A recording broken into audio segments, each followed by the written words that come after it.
Good afternoon, everyone. I want to welcome you to the third and final session of the 2021 Arizona State University Human Rights Film Festival. It's our 10th annual film festival. It should be our 11th, but as you all know, we're in the middle of a pandemic. And so we were unable to hold the festival last year, but it did give us the opportunity to go virtual this year. So I want to welcome everybody, in particular people who couldn't have made it otherwise. That's very exciting.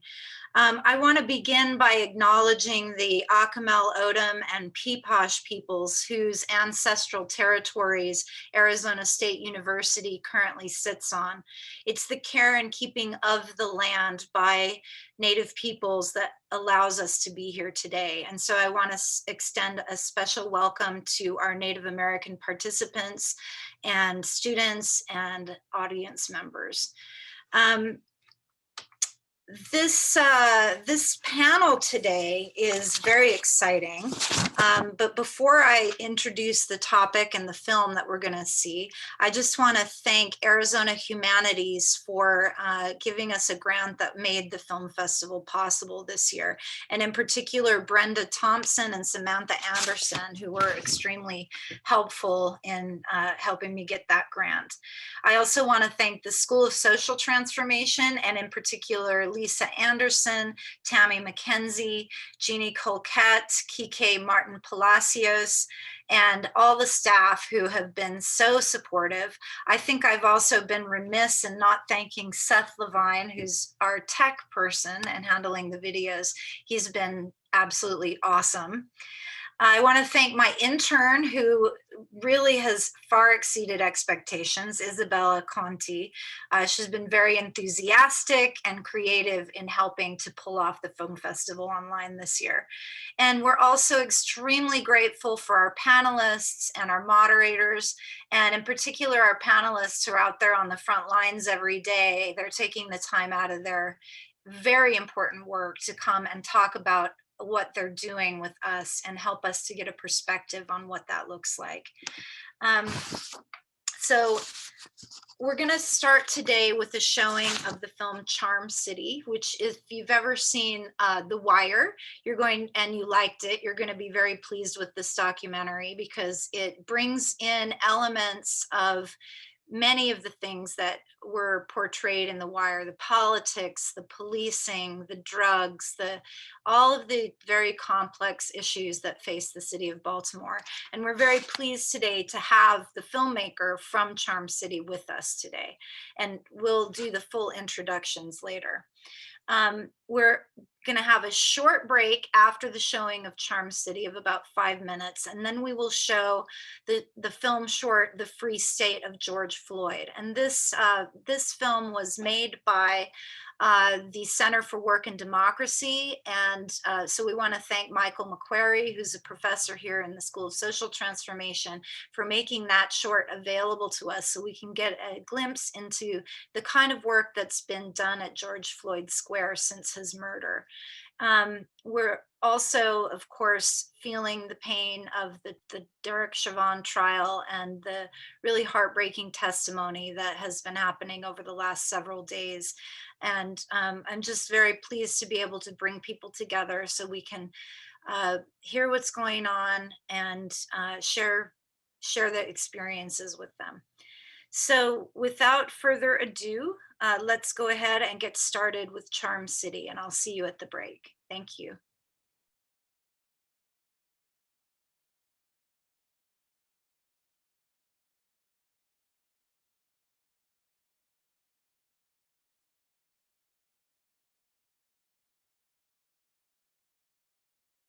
Good evening. Welcome to the post-screening discussion of these dynamic pieces of art. My name is Dr. Mako Fitz-Ward. I am an assistant professor of African American and Women and Gender Studies in the School of Social Transformation at ASU. We have a dynamic panel of artists, activists, and scholars here to help us process and reflect on these important films and the contribution of film as a medium to advance social justice. I want to remind everyone, if you have questions, comments, or words of affirmation for our panelists, please post them in the Q&A box. So without further ado, let me introduce our panels. We have Marilyn Ness, who is the director and producer of Charm City. She is a two-time Emmy, Peabody, and DuPont award-winning filmmaker. She's also a member of the Academy of Motion Picture Arts and Sciences and works as a producer and a director. Marcia Howard is the community defense liaison for the George Floyd Square. She's a mother, high school teacher, and former Marine who has lived and taught in the neighborhood of the square for over 22 years and coordinates the round-the-clock coverage of the barricades that function as a neighborhood watch. Janelle Austin is co-founder of the George Floyd Global Memorial and lead caretaker of the memorial, where she guides a team of volunteers to stand in the unique space of preservation and protest. She's the creator of Racial Agency Initiative, a racial justice leadership coaching company. She's a native of Minneapolis, and she grew up blocks away from the intersection of 38th and Chicago in the Bryant neighborhood. Dr. Rashad Shabazz is an associate professor and one of my favorite colleagues in the School of Social Transformation and in the School of Geographical Sciences and Urban Planning at ASU, whose research intersects human geography, Black cultural studies, gender studies, and critical prison studies, and explores how race, sexuality, and gender are informed by geography. Welcome, and thank you for joining us on a Saturday evening to have this discussion. So I want to begin with Marilyn Ness, director and producer of Charm City. Let's talk about the approach that you took to enter the community and to establish relationships. So as an observer, you really engaged in an ethnographic approach to how you built relationships, engaged sociological theories that, to me, informed the sort of underlying questions of the film around policing and community trust. And you were in the community for a long time. I understand over 3 years, capturing footage and interviewing subjects. So talk to us about this process. And as we know with all ethnographic research, the stories emerge through the process. And while we have intentions, they often shift to align these narratives. Yeah, so I mean, the impetus for starting was, it was 2014. We were seeing the endless loop on social media of Black men being killed by police. And what I learned over time is I wasn't actually making the film for the community. I was making it for people who looked like me and for police officers who would let me into their department. That became very clear that was where the privilege lay. And I knew what documentary films could do very well was stay in one place for a very long time and figure out what is going on day in, day out, and be the lens that, puts you in the passenger seat of a police car and puts you at the corner on Rose Street.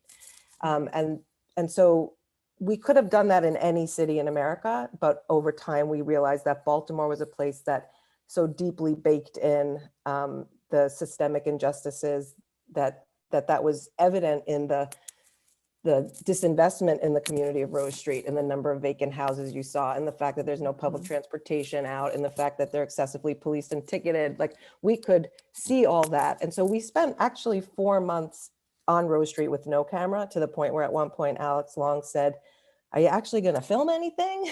Because he couldn't figure out, I would have this conversation with Mr. C, I learned later, but he couldn't figure out if I was making a film, because I was very upfront with everybody. We're going to have 2 crews. You're never going to have another crew with you, Alex. You're going to have your team with you. And there's some other people who are going to be filming the police. And if you never want to utter one word about the police, you don't have to. If you want to film them and what they're doing in your neighborhood, you can. But it's your choice to decide what it is to be you. And so, when we'd follow him, I'd say, "Let's go to garbage pickup with you to see that there's no sanitation in your neighborhood." He was like, "Really? That's what you want?" And I was like, "Yeah, no, that's your life. That's what we want." On the police side, similarly, and the way we got into the Baltimore Police Department, we called up and said, "We're interested in understanding what it means to be a police officer, whatever that is." The same way we said it to Alex and Mr. C. And he said, "What do you know that?" because he must get that call all the time, Baltimore, home of the wire. What do you want? What district? What do you want to police? Da, da, da. And he was ready to say no. And I said, sir, I don't mean to seem misinformed, but I'm really curious what you would have me film if you wanted me to know what it's like to be a police officer. We went through 4 police commissioners in the making of that film, because the first ones I met were before Freddie Gray was killed. Wow. And so there were 4 fired, and we hung in there. And ultimately, and this is how police departments, you could see they're sort of mammoth and hard to maneuver. They kind of forgot they gave me permission. And so we were left alone in the Southern District. They had introduced me to Monique Brown. I said, I want a woman. I need at least 1 officer of color. I need 1 white officer. I need some to be from Baltimore and some not. You pick. I want 1 district, and I don't want it to be East Baltimore, because that's where Alex and Mr. C were. And so they left me alone with Monique Brown. They did not even know her story. They did not know that her father was killed by his brother and that her mother died of a heroin overdose. And she was a gift, because you could see there were some officers who we really didn't like the way they policed, and some who joined with some intention. And everything that happened was like they were enforcing laws that were doomed to fail. And they were exhausted. Like, what I realized was policing wasn't actually working for anybody. It wasn't working for Alex and Mr. C, that was for sure. And it wasn't working for the cops. They're tired, they're overworked, they don't know what they can do and can't do, their training is bad. So it was going in an ethnographic way to say, I know I need to be in a place with 2 different cameras, but what is gonna happen there, that I can't predict. And that's the ride we rode, and there was great tragedy. You know, heartbreaking, terrible tragedy, but because we were with them in their lives, they let us be with them in their death. I'm still really close to all of them, and I was a gift. It was a privilege to be there with them. So from Baltimore to Minneapolis, Janelle and Marcia, in the Free State of George Floyd, we hear this phrase, the space is a space of protest, the art is art of protest. The George Floyd Memorial Square and memorial itself are insurgent acts of protest, of remembrance, of placemaking, or more recently, I've been talking about it using this phrase, place taking, the ways in which people take back the rights to public space from municipal and corporate interests. So talk to us about the role of art in these efforts. The images are stunning. I think for many of us who have never, who haven't been to the space, we rely on this mediated form to have this understanding of what's happening, to have an emotive response, and art has the potential for that. So talk to us about the role of art, and how have artists participated in the square, and how have they reflected the spirit of place taking and keeping the memory of George Floyd alive? Absolutely. Thank you, Mako, so much for allowing us to be here with you all today. I think I want to first address this idea of place taking. I actually wouldn't use that language, because I associate taking with colonization, and we're not colonizing our own community. The streets already belong to us. Yes. So we don't have to take it. They're there. We pay taxes on them. They belong to the people. And when George Floyd was lynched, the people decided that these streets were sacred. The people decided that this land on which we stand, and I should do a land acknowledgement to the Dakota peoples, on whose ground that we humbly protest on. This land is sacred. And what we found was that people, I like to call them creative expressions of pain and hope. People produced creative expressions of pain and hope. And what we do with the offerings in this sacred space is not say, this came from a professional artist, so therefore we're going to uphold this as more sacred. And this came from a baby, so therefore it's just, we don't do that. All of it is actually held as sacred. When I onboard someone to being a caretaker, there's 2 fundamental rules. 1, everything is somebody's offering, and therefore nothing is thrown away. And 2, the people are more sacred than the memorial itself. in this form of protest, art is a powerful form of protest because you're really digging deep into the soul, the bones, the body of a person to express what words may fail to express. When I see pieces of crayon scratches on an 8.5 by 11 sheet of paper because a child is processing what they're experiencing because a lynching took place in our community, that is just as valuable as when a renowned street artist paints a 12 by 12 foot portrait of George Floyd. And I will tell you the story. When this brother, I met that 12 by 12 foot portrait. When you go into George Floyd Square, you've seen it in the video as well. You can't miss it. We cover it with the tarp at night or whenever it's raining, actually, or precipitation. And I remember the day I saw the artist for the first time because he was looking at that piece like nobody looks at it.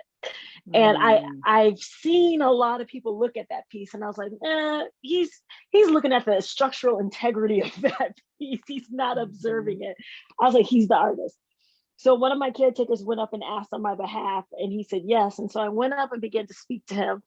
And he said to me, Janelle, I was very angry.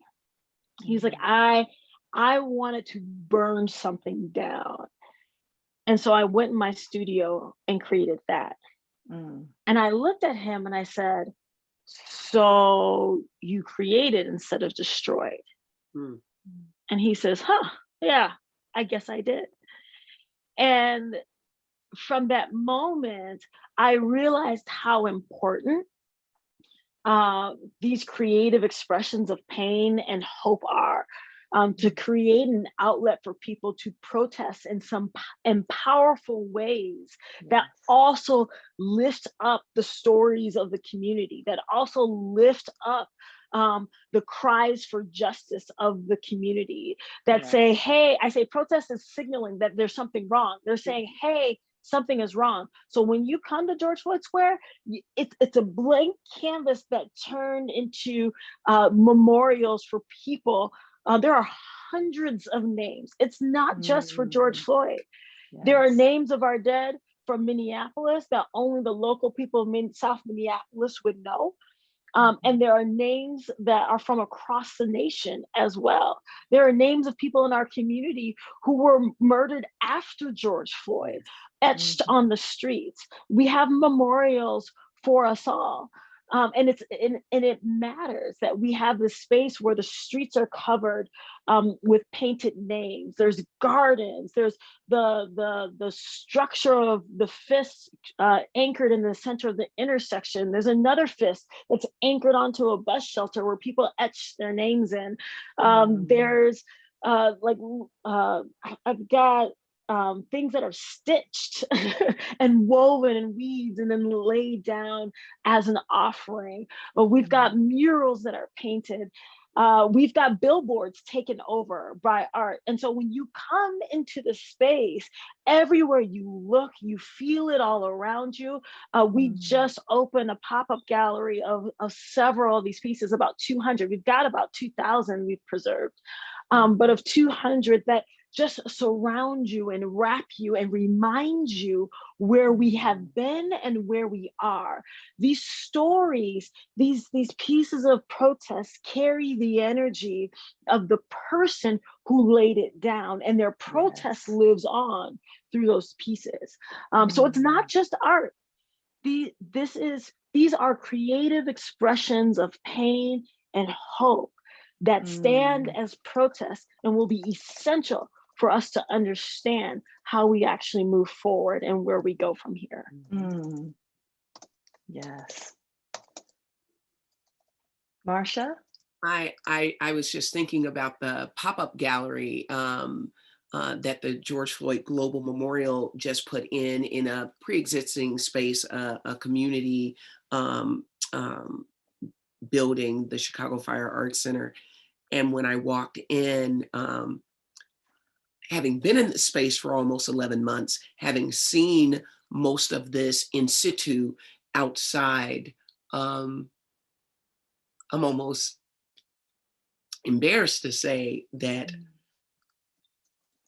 I broke down. I walked into the space and I was beside myself, because it was so powerful to see these pieces of art, that Janelle just said is a way of us to see our way forward, because they provide instruction.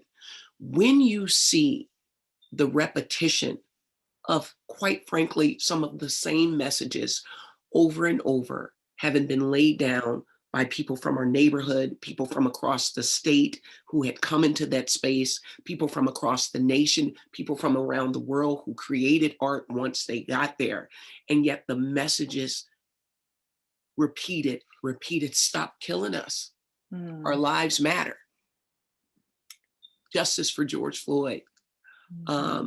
Whether they were explicitly saying that, the message just kept, I was overwhelmed, because what it did for me, who is quite often on the outskirts of the space on a barricade, it just solidified for me that what our protest is following the directive of the people. Yes. They gave us the instruction when they came into the space, when they laid down that art, when they laid down those forms of protest. They gave us those instructions when, from this very room, I hear the voices of George Floyd overnight. They gave us the instruction. Yes. And I think that if we all were to follow those directives, from the simplest scribblings from an 8-year-old child, that would lead us to where we need to be. Yes. The repetitious, creative expressions of pain and hope. Thank you for that. Thank you for that language. Thank you for that framing. And Dr. Shabazz, help us understand the ways that the stories of these two very different cities in terms of racial geographies, Baltimore and Minneapolis, how do these stories offer revelations around how communities engage the living legacies of police violence as a mechanism of these larger forms of state and institutional harm? Give us your sort of scholarly perspective, if you will, on the intersection of protest and community building, as a human geographer and as someone whose own work is centered in Minneapolis, in the Minneapolis soundscape. Well, first, Marcia, Janelle, and Marilyn, I just, it's such a privilege to be here with you all and to have this conversation. I'm very much overwhelmed, so trying to calm myself down by answering your question. Yes. So one of the things that I think connects these two geographies is this sort of ubiquity of policing and the way in which it functions, right? So, one of the things that Marilyn's film demonstrates is that policing doesn't work. And the reason it doesn't work is because it was never meant to function in a way that was productive for human beings. It was really a mechanism to contain, to isolate, to punish, to ensure that people sort of stayed on, their side of what Du Bois called the color line. And policing has always functioned at that service. I mean, by its very nature, it is retroactive. It always happens after the fact. Something happens, the police are called, the police show up. So whether they're working 8-hour shifts or whether, as we saw in the film, during this sort of spike in violence, they're working 12-hour shifts, they're still retroactive and they're after the fact. So they're not there to stop anything. What they oftentimes end up doing is punishing people who are there. So as they expand throughout the community, as they go from 8 to 12-hour shifts, as they go from 4 to 16 officers, no matter what it is, right? It is never there to interrupt in the way that those at the community center were doing, right? It is not that kind of interruption. It is an after the fact thing that they show up, right? And as a result of that, it produces this anxiety and antagonism with the community. They begin to treat the community as they begin to occupy the community, and as an occupying force who oftentimes don't live there, who don't know the dynamics of the community, who don't have much of a relationship with the people who live there. And although there are some who do, as Maryland film so beautifully demonstrated, there are oftentimes outside forces coming in to a community that they have no understanding or real investment in. And this is the problem of occupation. You know, we see it in Israel, you know, we see it here in cities like Minneapolis, my hometown, Chicago, as well as in Baltimore. And so that ubiquity of policing, and policing being a mechanism of punishment, and one that is oftentimes never really intended to produce protection or safety, that happens in Black places all over the country. And Black places oftentimes end up becoming the kind of raw material, if you will, for the creation of this sort of larger machinery that policing is connected to, in terms of courts, in terms of jail, and in terms of prison. And so there is this very important way in which there is a usefulness, if you will, of communities like Baltimore, like South Side of Chicago, and of South Minneapolis, where those places become the kind of material, if you will, for this sort of larger mechanism that has really been churning out and destroying communities for now going on half a century. So there is that. There's also the evacuation of resources from places like South Side of Chicago, Baltimore, South Minneapolis. I'd also throw in North Minneapolis as well. And that evacuation of resources opens space for other kinds of capitalist ventures.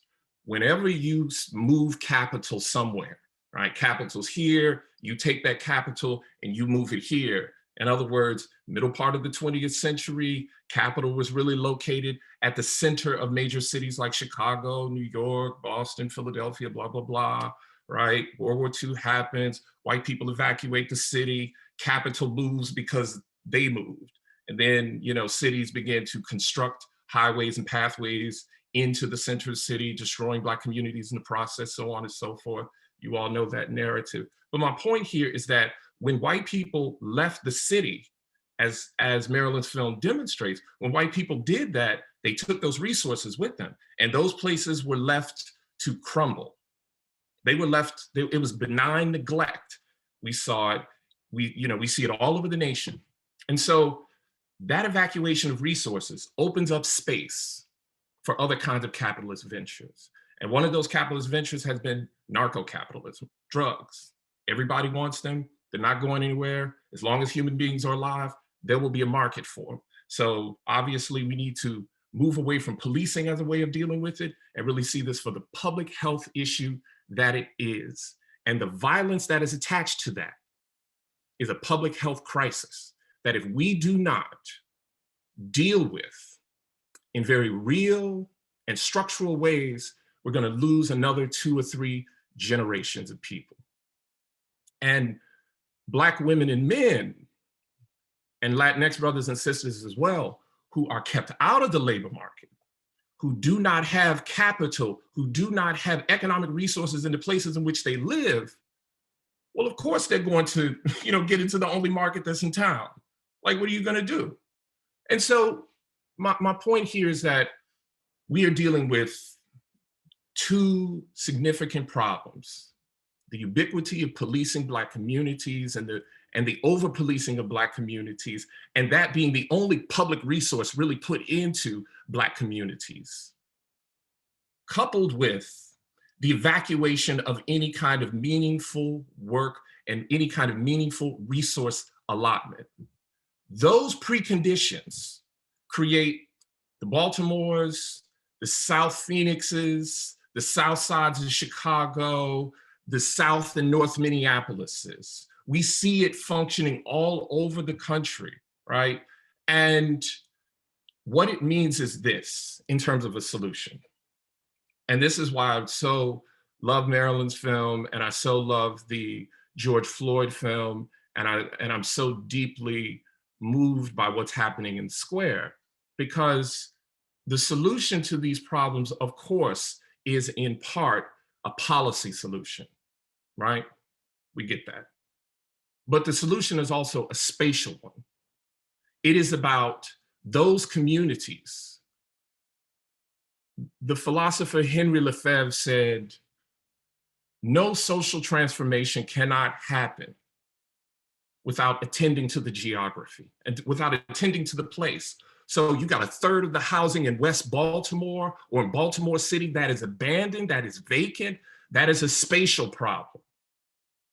You have deep concentrated poverty in places like South Minneapolis, North Minneapolis, the south side of Chicago, South Phoenix, right down the street from me. That is also a spatial problem, and we must deal with the geography, the built environment, if we want to solve this. And so what George Floyd Square is doing on a small scale is what we hope to see at a macro scale, which is the creation of a place for public art, the creation of a place for the nurturing of a certain kind of consciousness, a place where Black people's lives is valued in public and demonstrated through forms of care and love and art, right? So we are dealing with, of course, this political problem, we're dealing with this economic problem, but these things rest on a landscape. And none of these issues that we're seeing across the country happens vacant of taking place somewhere, right? They all happen somewhere, and we must deal with those wheres. The economic reality, the extent to which violence becomes ubiquitous in the public place. We must deal with the lack of access to public transportation, food, as well as meaningful work, right? And these are questions that these are solutions that as a geographer, I think we can find the answer to, and the kind of public architecture where Black people are recreating place in South Minneapolis is just profound, right? And this is why we need a public architect. We got public defenders all over the place. They are overworked, but they do this important job, right? We need public architects. We need people invested in those communities in West Baltimore. And they say, look, you got 4 houses here who are abandoned. You got 2 people living at the end of the block. We got all this space here. What can we do with it? Well, as we see in Baltimore, as we see in South Minneapolis, folks know what to do. They know how to take care of that place. You provide them with some resources and opportunity to do it, and they'll do it. I'll chill out now. And man, You better preach. You better preach that. Look. man, come on now. So I want to take some of that amazing sort of historical. I mean, I want folks to understand that Dr. Shabazz has walked us through about 47 years of history in a matter of a few minutes, right? So let's just keep that kind of that gift in mind. But to Marilyn, Janelle, and Marcia, I think the issue of community safety, obviously front and center in Charm City, and is part of the work that is emerging from the organizing efforts out of the square. Talk to us about these expansive models or alternatives to safety outside of law enforcement agencies, right? So from the square to how Charm City is now being used and taken up as a teaching tool for trainings on equitable community-informed policing. What are some of the ways that the sort of relationship dynamics between organizers, police, local government officials, residents, what does that look like? And how, what are the ways that you're talking about these alternatives to what we have traditionally experienced as state-sanctioned modes of law enforcement? I want to speak to that simply because although I am a resident and an English teacher in this neighborhood, for most of this occupation, people have been calling me the community liaison for defense or for security or for safety.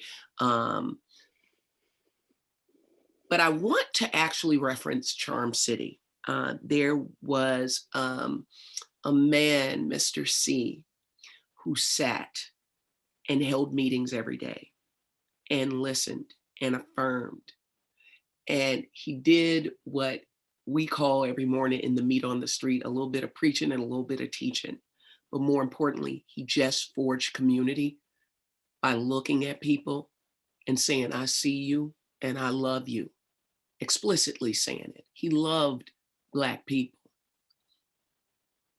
And as I was watching it, I was like, oh, so that Black griot thing that we got going over here, that really is our culture. That's what we do. It's what we do. We sit circle, and it's important. It's so incredibly important to forge community, because here at George Floyd Square, we say community is what brings safety. Now, as you watch Charm City and you see, for instance, when Mr. C was out of the square for a while, you saw what threatens to happen, because people need to look at each other. We say here, we go next door, we don't go on next door. Having that accountability to each other is what reduces violence, because you're looking at these human beings that hold you in their stead. They hold you in safety. They hold you in community. And you have to dip into it every day. You have to. You just have to. So when you're thinking about different models of community safety as an alternative to police, because here we don't want the police. We don't. They have traumatized us. And so what we've tried to do at 38th in Chicago is have a proof of concept of what a community would be like if we depended on each other. And so that meant we had to have an alternative, which meant, who is it that mediates interpersonal disputes? Who goes on a Scooby mission to find missing property? You can't just take something away and not have an alternative to it. And so that is what we have done in this space. Granted, it's only 4 blocks. It's only 4 blocks, but we say it's a pebble in the water. And so what we do as proof of concept may ripple out, and then it maybe affect more of South Minneapolis, more of Minneapolis in general, holding this space. And we have seen it in the form of block meetings that instead of once a month, now they're finding any reason to get together. I mean, they're doing maple syrup tapping and Easter egg hunts, and they're finding ways to forge that community, especially in this time of COVID, but more importantly, in the absence of police, because a funny thing happened on the way to a revolution. The police in South Minneapolis did this thing called, I like to call Operation How You Like Them Apples. You don't like us, then we won't come to you. See, we had always imagined that George Floyd Square was sort of like the eye of a storm. Like, we were 4 blocks, but we were in the center of what we thought was a functioning as intended police force.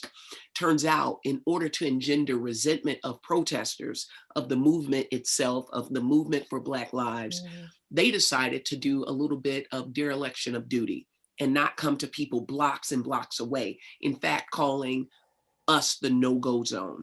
And its parameters weren't the barricaded streets, it was blocks and blocks away.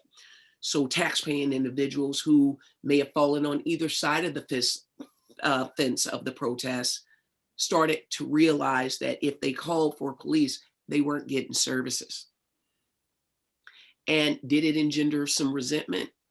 A little bit. However, many of those people started coming to our meetings. They started coming to our meetings. And then the city started coming to our meetings. And what I've discovered and what we have in this movement, they have tried to sort of capitalize, co-opt words like mutual aid and community resource officers, community defense, in order to sort of convince the public that they are in fact listening to community and somehow they're forging connections. But to be honest, this is a bit controversial, but what I've seen is when you are partnering with police departments, if you don't take a firm hand in what it is you're planning to do for your community, what they'll do is basically shape and mold you to do almost what you need to do, but not really. Because to speak about what you spoke of earlier, Dr. Shabazz, this system is working as intended. It's working perfectly as intended. These 4 blocks, when they got Justice Resolution 001, the 24 demands, one involved investing in a neighborhood that from the advent of white flight in the early 60s, it had been divested of. Someone said in negotiations, well, we don't have a lot of businesses there. That's a bedroom community. So what's the point of you saying we should try to hire brothers and sisters over there or have jobs for them? Well, there are jobs for them, but it's part of the capitalist system that we call the underground economy, which is what they want. Because how do you justify the MPD's $182 million budget? You can't have good guys without bad guys. And what we've noticed is that that intersection has long stood as a cottage industry to produce bad guys. But see, they messed up. They messed up because I knew those bad guys when they were 9th grade students at the school I teach at. And I saw the way in which many systems contributed to why they still out there on that corner. This occupation, this movement is starting to unravel that complicated web of the interdependence of that cottage industry and what they produce, the police department and the justice system. When we can talk to a brother and say, you know, this entire square is cammed up. The trial will show you that. The police can and have always been able to see everything that goes on at 38th and Chicago from multiple angles, which means nothing happens at that intersection that they didn't already know about.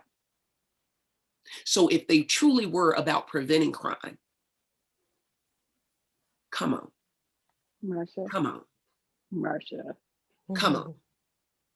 Versus a 47-year-old English teacher stopping a young man as he skulks somewhere and say, hey, what you doing? Did you eat some vegetables today? Come on, walk with me. Walk with me.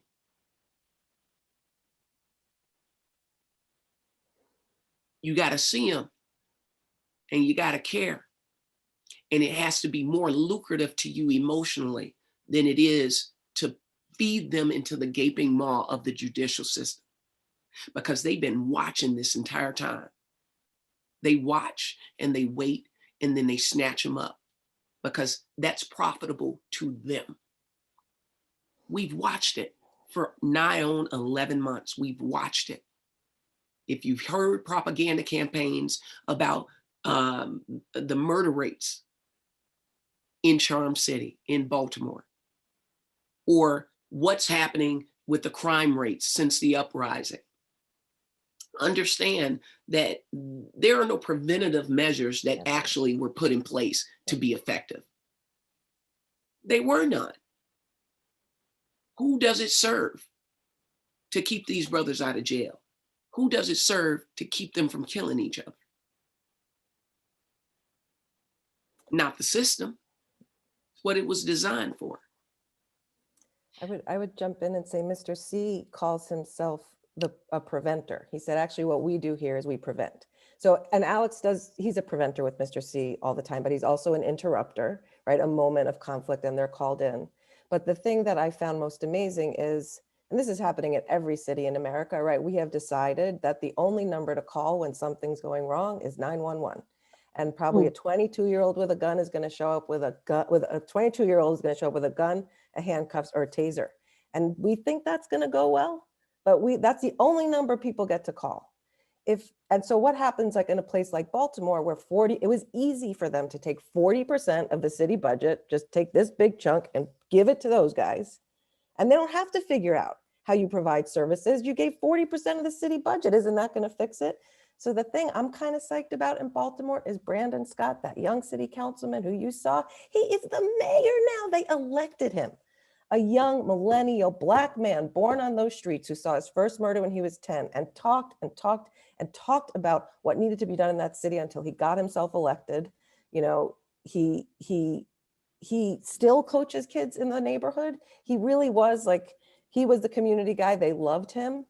And he is now the mayor. And so that map, if you remember in Charm City, where he pulled up that crime map, right? But really what's laid over it is like, where are there no streetlights? Where is the place being neglected? Where are the houses not being boarded up even when they call? Where is there no garbage pickup? Where are those places? He now, instead of sending police officers to that, he is getting those city agencies. He gets to allocate the budget. He gets those city agencies to go fix that streetlight and go fix that boarded up building. And if you want to put extra patrol there, patrol and prevent it, right? Because Mr. C sits on Rose Street in one white truck, which truly he is social services. I would sit with him some days in the truck. His window stayed down and we were chit-chatting. And they just would come by. I need help getting my birth certificate. I need help getting a driver's license. I want to register in the local community college. And he pulled that money out of his sock. But usually there was some arrangement, there was coaching, there was mentoring, there's what are you going to do when it doesn't go well? What are you going to do when you can't register for that class? How are we going to handle it when you feel frustrated? That's prevention, you know. And how many of those guys were getting up? That morning meeting was 8 a.m. That meeting was full every day to go and get between $2 and $10, depending on the funding, of bus fare every day. And that's the only person that would show up in that neighborhood. Well, there are many people in the neighborhood. The only person who was like social services, helping them figure out how do you navigate the system? What happens when you get picked up because of unpaid traffic tickets? Who do you call? They call Mr. C. Mr. C's number was written on the phone booth wall in the local jail. You call Mr. C, that's who you call. And he showed up for all those guys and women. But nobody knows how to fund Mr. C. They don't know how to find him. And there's a Mr. C in every neighborhood. When we showed the film in Baltimore widely, every one of them's like, oh, we got that one. We call him the mayor, or that's the grandma, or that's the, everyone had a mayor. And everyone had their local person that they knew that's the one you go to when you need your vegetables, when you need help. And it's Marcia Howard at 38th in Chicago, y'all. I bet, a school teacher, right? That's who should be answering 911. That's right. That's my own beef and what I was seeing happen. But I feel like a smidge of hope that Brandon is now sitting there with the same data, and he's got millennials crunching that stuff. There's like a community group, like how do you use the algorithms differently? And that's what they're doing. Right. They're using all the data of the time, and they're going to figure out how do you do it differently. And it's never been proven otherwise. No other administration has ever tried. And all we're seeing is the wreckage. Right. And we have, oh yeah, go ahead. Go ahead. We have a brief story, sure. Just a quick brief story. So because Sister Marilyn was talking about the calling of 911, and we've got, not every neighbor is actually in support of this intersection being closed. And we've got a neighbor who lives about a half a block walking distance from the square. And many of us are familiar with the term Karen and what it means in our society and how people use it and functions. Well, this particular neighbor, imagine a Karen dies and then Phoenixes. Like that's this neighbor is the Phoenix. And there's all kinds of issues about the square, and I'm getting all kinds of emails and phone calls. And so I show up to a block meeting. I said, y'all, I've been trying to come to a block meeting for a long time. Can you finally invite me? So they invited me to a block meeting. And this person was so upset with me because I had written them an email before I came because they were trying to launch insults at me for standing with the brothers on the block. Mm-hmm. And I refused to apologize for loving people. I just absolutely refused. And I told them that the issue was that they were so comfortable with calling 911 that when they couldn't do that anymore, they started calling 311 to get in touch with their city council member. And when they felt that their city council member was failing them, then they started calling me. And I told them, when are you going to start calling on yourself to be a neighbor? And when I got to that meeting, this woman was so upset. And she says to me, well, what do you want me to do? Invite them over for tea? I looked at her, I said, that's actually not a bad idea.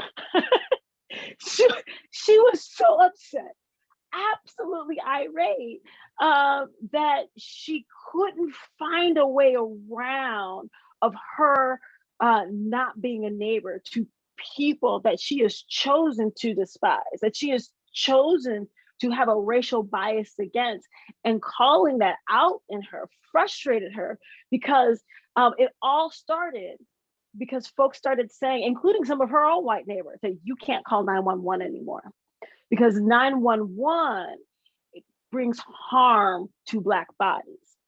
When we talk about this question of safety, who is safe when the police are called? Who is safe? And what we understand is that community brings safety for everyone. 911 brings safety for some folks. Yes. But community brings safety for everyone. And then on top of that, we also say justice brings safety for everybody. I saw this in Charm City as well.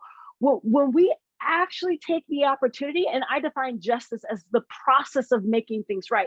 It's not an outcome to a particular event. It is a way of life. And so when we choose as a community to live and lean into justice, we move towards safety for everybody. Mm-hmm. That's brilliant. We have so many wonderful questions. I always want to begin with words of affirmation from folks in the space. Juliana says, what an incredible panel. Also, I may be biased, aren't we all? But can I just point out the strong women representation here? Totally on point, considering the power of women leaders in healing communities.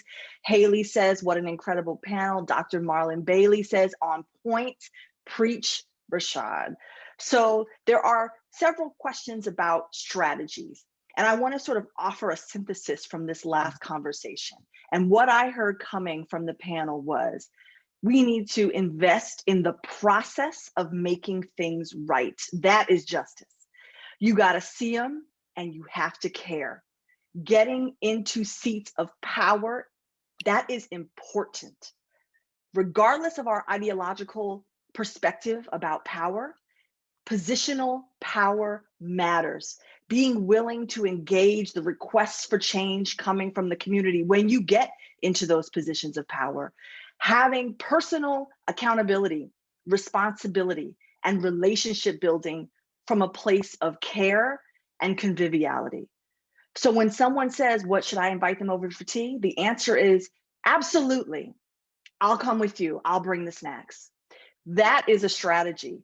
And we can't minimize food and fellowship as the starting point for how we build. So let me turn to Rachel's question. She asked, what kind of change came from the police youth sit down conversations? And is that something that should be implemented across the nation? So that was the one we filmed was the first. It was actually organized by Brandon Scott, and it did continue on. We actually did a pretty large scale impact campaign in Baltimore. We knew everybody between the crew and the people in the film. So we said, what could we do if everybody sees the film? And what was amazing was, so there's a curriculum written for the Baltimore Police Department. It began with the cadet class. It's now required and mandatory viewing for every Baltimore police officer. The problem I'll call out is there's nothing ongoing. So we did surveys of everyone who saw the film, and every single cadet said, yes, I'd like to know more about community policing. And there were not additional training curriculum. We were it. And actually we satisfy their Department of Justice consent decree, not fully, but to say, like, you want to talk about community, let's start by knowing your community, right? And I think the strategy of the film to cut from one community straight to another. So you're sitting and riding along with the people you think you like, and then you have to be in the neighborhood or in the police car with the other people you don't think you like, and you experience that humanity, there's an opening that happens. Like, maybe I don't understand what it means to be you. I'm in your neighborhood policing and patrolling, but maybe I don't understand what it means to be you.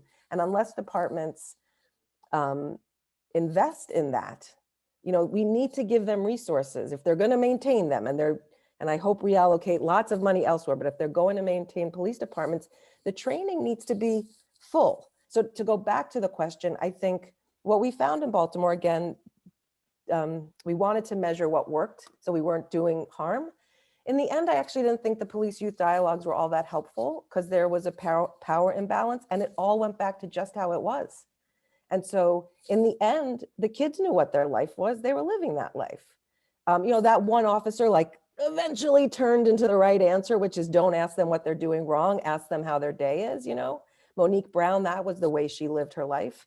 I'll tell you though, so the training needs to happen, right? The idea of having body worn cameras, that was a change that happened in the course of me making the film, but all that's doing is recording the poor training. We now see it on their cameras instead of just on our cameras. So there's much that needs to happen. And so there is an investment, but in training and transparency and teaching officers about procedural justice and money that goes to community groups that are preventing, all that I think needs to be part of it. And so the other place we saw tremendous impact was the film was screened for City Hall. It was in the mayor's office in City Hall. So every municipal worker could see the film. We had several screenings they could pop in on, and it was measurable how much better they did their job when they understood, the guy who changed the streetlights and the head of waste management, when they understood what role they were playing in violence prevention. And then the community meeting, there was a morning meeting that was happening every day between police commanders and the heads of these departments.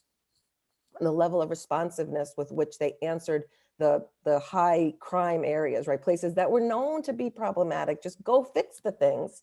When they did that, they could do by the data, they could see that changes it. That's like the data Brandon's using. I do not want to be the person to say the Baltimore Police Department is fixed. I'm just saying we're seeing in one city where, if you could just keep changing at this piece, it's a whole map, as everybody's saying, it's a whole place with lots of inputs. And if we could just keep changing them at locus points, I think there could be some change. But starting with the adults, because the kids know it. The kids are living it and are protesting it and living in beautiful spaces where they're creating and not destroying. Like, they know that this is their future. They have leaders. So what are we doing with the city agencies we've tasked with helping us? So that's my view from here in Baltimore. Yeah. Well, Malak and Juliana asked a similar question around understanding that community brings safety and shifting social narratives, right? So how can we use an art-oriented lens to shift these social narratives about community and safety? And how can we shift towards approaches that are grounded in something that Janelle pointed out earlier, regeneration rather than destruction? I think, people have to understand the art that we see at George Floyd Square is art that was birthed in protest, and they continue to protest. It's not the same as art that is birthed outside of protest. The energy of the actual art is different. And so you can't just erect a piece and think that the community is going to come and center around that piece. I think when you're using art as protest and the community is collectively coming and elevating that piece, there's a moment in our story where a brother built a fist on site and left it there for the community to use. The community literally picked that fist up. It takes at least 10 people to actually lift that fist together. They carried it to the center of the intersection and planted it there. And so what we see is this constant communal interaction and creating on top of creation that I think allows people to come together. When we reinstalled the Weathered Steel Fist, the community installed it together. Same artist, he designed it and he worked through it, but the community put it in together. And that's part of our collective story. So when we talk about art in the midst of community and space, it's important that we engage this field in such a way where we're using it to bring people together. And it's not just one person coming and saying, hey, look what I created, but it's a collective, look what we are creating together. Look at how we are telling our own story. And that is where the power comes from. The power comes from this collective narrative and owning our own narrative. And that is how we collectively push against systemic racism. Because when we look back at how racism started, it is stripping people of their narrative. It is stripping people of their story. When you're taking people away from their tribe, their family, stripping them of their names, giving them a new name, and not giving them a last name, and ensuring that they're not with their birth family, and you're moving them from plantation to plantation, you're constantly stripping people of story. Or if you're just sheer out murdering and massacring entire communities and erasing stories, stealing land, erasing story. And so art is part of the work of building a collective story. It can be, if it's utilized in the right way by community. There have been some folks who wanted to bring an installation into the square. Actually, two people I told no. One was this white kid from Wisconsin, told him, you need to go back and do your piece for your own community. Like, you don't need to bring that here. Like, do it for your own community. And then this other person wanted to bring, do this giant sundial that would be like 12 foot in diameter. And I was like, nah, bruh, like, you're white and you're taking up space for Black artists. And so when we're in a movement for Black liberation and white folks still can't figure out how to center Black voices, it's like, oh, let me contribute, let me do this art piece, and this would be great, and this would be protest. But no, we still have to posture ourselves properly. And how do we center the marginalized voices? How do we center the people who we haven't heard and who we haven't listened to? Art is a powerful entity, but that also means that it has to be cared for and handled properly, or else you can do more harm. That's what happened with that blue mural that is super iconic because it was used during George Floyd's funeral. That was done by a brother from Belize, and then a bunch of white artists assisted. And it was a white artist who actually marked out the space and said, this is what we're going to do. And they threw that mural up in 2 days. Nobody thought to ask a Black muralist, and there are tons in Minneapolis. Black folks were grieving, Black folks were enraged, Black folks were trying to figure out what just happened. The man just got lynched in our community. Black folks were trying to feed their neighbors and get mutual aid to the elders and the children. And white folks were creating art. And the offense was so deep that when that piece got tagged, it took me 5 forums to help work out a restorative justice process to actually repair the harm done, because whiteness was taking up space in a movement for Black liberation. So we have to be careful about just saying, oh, let's go out and do art. Same thing with filmmakers, y'all. White filmmakers showed up in droves, like, let me do this, let me do that. I had a white filmmaker following me. And I had to sit this brother down for coffee and was like, you acted outside of yourself and you lost your mind when you said XYZ. That is not okay. When was the last time you read a Black history or a history book by a Black author? Crickets, right? He hadn't even done his own work as a white filmmaker, which meant that the lens through which he was going to tell our story was going to be problematic. And I knew it was problematic because the moment he said something to the effect of, when you say Black liberation, and I'm like, well, why don't you say Black liberation? Hold up. How are you going to be filming our story and not participate in it? And so that was, for me, the cutoff date. And I was just like, Black filmmakers from now on, because how how we practice art. It too has to be practiced in a way that it is in the pursuit of justice. It's in the process, it's in the pursuit of the process of making things right. So yes, art is powerful, art can transform things, art can help lead us towards justice, but can also lead us towards injustice if we are not careful about the ways in which art is colonized in so many spaces, and if we're not undoing that. Absolutely. And I wish we had so much more time. I had a question for Marilyn about specifically addressing what you mentioned. And one of the things I know about Charm City is that you used a local production crew, right? That included a cinematographer, co-producer, Andre Lambertson, folks from community, the folks who were subjects so heavily informed the work. And unfortunately, we don't have any more time to get into those discussions, but I think ending with the point that Juliana made in the Q&A, co-creation is empowerment, co-creation is collective capacity building. So I hope that those who are listening to this conversation are getting the two, sometimes you're looking for strategy, right? Lots of questions about strategy. What do we do? How do we do, right?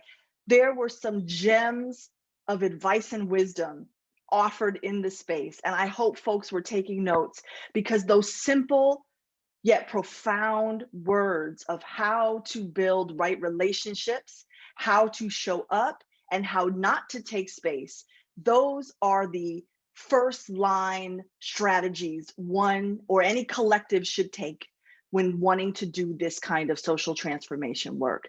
So thank you to Marcia, to Rashad, to Marilyn, to Janelle. Thank you to Professor LaDawn Haglin and all the organizers for the event. And thank you to everybody here.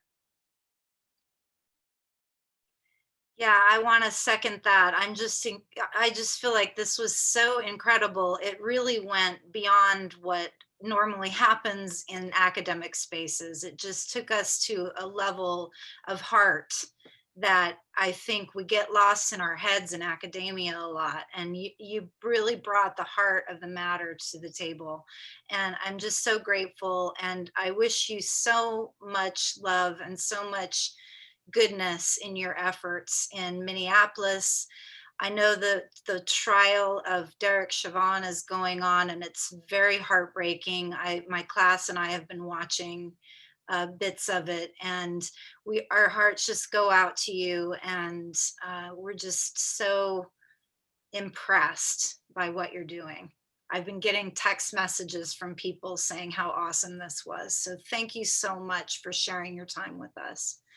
And just to close, I just want to again thank Arizona Humanities for making the film festival possible, and the folks in School of Social Transformation, my intern, the panelists from all 3 sessions. And if people want to work with the film festival next year, let me know. If y'all have a new film next year, maybe you'll have a full-length film on George Floyd Square, and we'd be happy to show it next year and bring you out again. So thanks everybody, and have a great night. Good night. Thank you. Bye. Thank you. Good night.